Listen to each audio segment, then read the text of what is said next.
ನಮಸ್ತೆ, ನನ್ನ ಹೆಸರು ಸತೀಶ್ ಅಂತೇಳಿ. ನಮಸ್ತೆ, ನನ್ನ ಹೆಸರು ನವೀನ್ ಅಂತ ಅಂದ್ಬಿಟ್ಟು. ನನ್ನ ಹೆಸರು ಮಲ್ಲಿಕಾರ್ಜುನ ಅಂತೇಳಿ, ರಿಟೈರ್ಡ್ ಸರ್ಕಲ್ ಇನ್ಸ್ಪೆಕ್ಟರ್ ಪೊಲೀಸ್. ನಮಸ್ಕಾರ, ನನ್ನ ಹೆಸರು ರಾಕೇಶ್ ಅಂತ. ನಾನೊಂದು ಪ್ರೈವೇಟ್ ಕಂಪ್ನಿಯಲ್ಲಿ ನೆಟ್ವರ್ಕ್ ಇಂಜಿನಿಯರ್ ಆಗಿ ವರ್ಕ್ ಮಾಡ್ತಾ ಇದ್ದೀನಿ. ನಮಸ್ಕಾರ, ನನ್ನ ಹೆಸರು ಮಂಜುನಾಥ್. ನಮಸ್ತೆ, ನನ್ನ ಹೆಸರು ಹೇಮಲತಾ ಅಂತ. ಶಕ್ತಿ ಕ್ರಿಯೆ ಅಂತೂ ಇದು ಅಲ್ಟಿಮೇಟ್. ಇದು ಪ್ರತಿಯೊಬ್ಬರು ಮಾಡಬೇಕು ಅಂತ ನನ್ನ ಅನಿಸಿಕೆ. ಯಾಕೆಂದರೆ ಇದರಲ್ಲಿ ಮನುಷ್ಯ ತನ್ನ ಶಕ್ತಿನ ಬರೀ 10% ಬಳಸ್ಕೊಂಡ್ರೆ ಈ ಶಕ್ತಿ ಕ್ರಿಯೆ ಆದರೆ ಅವನು ಹೆಚ್ಚು ಕಮ್ಮಿ 90% ತನ್ನ ಶಕ್ತಿನ ಬಳಸ್ಕೋತಾನೆ, ಯಾವುದೇ ಫೀಲ್ಡಲ್ಲಿ ಇದ್ರೂ ಸಹಿತ. ಹಾಗಾಗಿ ಪ್ರತಿಯೊಬ್ಬರು ಯಾವುದೇ ಲಿಂಗ ಭೇದ ಇಲ್ಲದೆ, ವಯಸ್ಸಿನ ಭೇದ ಇಲ್ಲದೆ ಪ್ರತಿಯೊಬ್ಬರು ಈ ಶಕ್ತಿ ಕ್ರಿಯೆಯನ್ನು ಮಾಡಿಕೊಂಡ್ರೆ ಭಾರತ ಇನ್ನೂ ನೆಕ್ಸ್ಟ್ ಲೆವೆಲಿಗೆ ಹೋಗುತ್ತೆ ಅನ್ನೋದು ನನ್ನ ಅಭಿಪ್ರಾಯ. ಲಾ ಆಫ್ ಅಟ್ರಾಕ್ಷನ್ ಅಂತಾರೆ. ಅಂದರೆ ನಾವು ಯಾವುದೋ ಕ್ವಶನ್ ನನ್ನ ಮೈಂಡಲ್ಲಿ ಬಂತು ಅಂದರೆ ಅದಕ್ಕೆ ನಾನು ಕೇಳಲಿಲ್ಲ ಅಂದರೆ ನನಗೆ ಆನ್ಸರ್ ಸಿಗೋದು, ಅದಕ್ಕೆ ಸೊಲ್ಯೂಷನ್ ಸಿಗೋದು ಆ ಪ್ರಾಬ್ಲಮ್ಗೆ.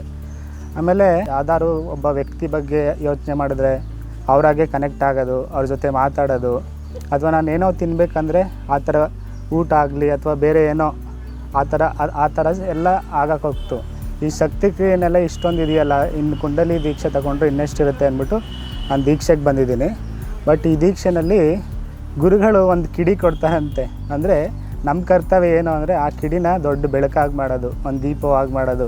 ಆ ಬೆಳಕು ನನ್ನ ಬಾಳಲ್ಲಿ ಮತ್ತು ನಮ್ಮ ಕುಟುಂಬದ ಬಾಳಲ್ಲಿ ಮತ್ತು ನಮ್ಮ ಸಮಾಜಕ್ಕೆ ಅದು ಒಂದು ಒಳ್ಳೆ ಬೆಳಕಾಗಬೇಕು ಅನ್ನೋ ಆತ್ಮವಿಶ್ವಾಸ ಇಟ್ಕೊಂಡು ಬಂದಿದ್ದೀನಿ. ಅದಾಗುತ್ತೆ. ಅದು ನಾನು ಯೋಗ ಮಾರ್ಗದಲ್ಲಿದ್ದಾಗ ಗುರುಗಳನ್ನ ನಾನು ಹುಡುಕ್ತಾ ಇದ್ದೆ. ಆ ಸಂದರ್ಭದಲ್ಲಿ ಸಿಕ್ತಂತಹವರು ನಮ್ಮ ಗುರುಜಿಗಳು. ಈ ಗುರುಗಳು ದೇವರು ಕೊಟ್ಟಂತಹ ವರ ನನಗೆ. ನಾನು ಯೋಗದಲ್ಲಿದ್ದಾಗ ಕ್ರಮಬದ್ಧವಾಗಿ ನಾನು ಯಾವುದನ್ನು ಸರಿಯಾಗಿ ಮಾಡೋಕ್ಕಾಗ್ತಿರಲಿಲ್ಲ. ಇಲ್ಲಿಗೆ ಬಂದ ಮೇಲೆ ಇಲ್ಲಿ ಸಂಮೋಹನ ಇದಕ್ಕೆ ಬಂದಿದೆ. ಆವಾಗ ನನಗೆ ಯೋಗ ನಿದ್ರೆ ಮತ್ತು ಕೆಲವು ವಿಚಾರಗಳನ್ನು ತಿಳ್ಕೊಂಡೆ. ಅದನ್ನು ನನ್ನ ಪ್ರತಿದಿನದ ಜೀವನದಲ್ಲಿ ಅಳವಡಿಸ್ಕೊಂಡೆ. ನಂತರ ಈ ಕ್ರಿಯಾ ಶಕ್ತಿ ಇದನ್ನು ಒಂದು ಆನ್ಲೈನ್ ಇದರಲ್ಲಿ ಭಾಗವಹಿಸಿ ಶಕ್ತಿ ಕ್ರಿಯೆಯಲ್ಲಿರುವಂತಹ ಎಲ್ಲ ಮಾಹಿತಿಗಳನ್ನು ಪಡೆದುಕೊಂಡು ಅದನ್ನು ಪ್ರತಿದಿನ ಅಭ್ಯಾಸ ಮಾಡ್ತಾ ಇದ್ದೀನಿ. ಎಲ್ಲರೂ ಹೇಳ್ತಿರ್ಬೇಕಾದ್ರೆ ಗುರುಜಿನೂ ಹೇಳ್ತಿದ್ರು, ನೀವು ಮಾಡೋ ಸಾಧನೆಗೆ ನಾನೊಂದು ಬೆಳಕಿನ ಕಿಡಿಯನ್ನು ಹಚ್ತೀನಿ ಅಂತ. ನಿಮಗೆ ಅವರು ಮುಟ್ಟಿ ಮಾಲೆಯನ್ನು ಹಾಕಬೇಕಾದ್ರೆ ನಿಮ್ಮ ಆಗ್ರ ಚಕ್ರದ ಮೇಲೆ ಅವರು ಕೈ ಇಡ್ತಾರೆ. ಆವಾಗ ನಿಜವಾಗಲೂ ನಿಮಗೆ ಗೊತ್ತಾಗುತ್ತೆ ಶಕ್ತಿಪಾತ ಅಂದ್ರೇನು, ಶಕ್ತಿ ಅಂದ್ರೇನು ಅಂತ. ನಿಮ್ಮ ದೇಹ ನಿಜವಾಗಲೂ ಎಷ್ಟು ಶುದ್ಧಿ ಇದೆ ಆವಾಗ ನಿಮಗೆ ಗೊತ್ತಾಗಕ್ಕೆ ಸ್ಟಾರ್ಟ್ ಆಗುತ್ತೆ. ಇಲ್ಲಿ 3 ಸ್ಟೇಜ್ ಪ್ರಾಣಾಯಾಮ ಇದೆ, ಹಾಗೂ 2 ಬಂದಾಸು. ಇವೆಲ್ಲ ಟೆಕ್ನಿಕ್ಸು ತುಂಬ ಪವರ್ಫುಲ್ ಆಗಿದೆ.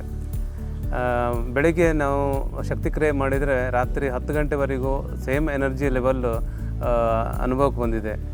ಸೊ ಇದು ನಮ್ಮ ಆರೋಗ್ಯವನ್ನು ಕಾಪಾಡ್ಕೊಳ್ಳೋಕ್ಕೂ ಮತ್ತು ನಮ್ಮ ದಿನವಿಡೀ ಚಟುವಟಿಕೆಯನ್ನು ಪರಿಣಾಮಕಾರಿಯಾಗಿ ಮಾಡೋದಕ್ಕೆ ಬಹಳ ಉತ್ತಮವಾದ ಟೆಕ್ನಿಕ್ ಇದು.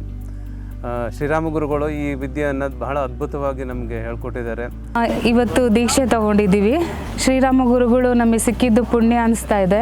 ನಿನ್ನೆ ಕ್ಲಾಸ್ ಅಟೆಂಡ್ ಮಾಡಿದ್ವಿ. ನಿನ್ನೆ ಸಂಜೆ ತುಂಬ ಗೊಂದಲಗಳಿತ್ತು ಮನಸ್ಸಲ್ಲಿ. ಇವತ್ತು ಮನಸ್ಸು ಪ್ರಶಾಂತವಾಗಿದೆ. ಗುರುಗಳ ಮಾತುಗಳನ್ನು ಕೇಳಿ ಏನಾದರೂ ನಾವು ಸಾಧನೆ ಮಾಡಬೇಕು ಅನ್ನೋ ಧೈರ್ಯ ಬಂದಿದೆ. ಗುರುಗಳ ಮಾರ್ಗದರ್ಶನದಿಂದ ಸಾಧನೆ ಮಾಡ್ತೀನಿ.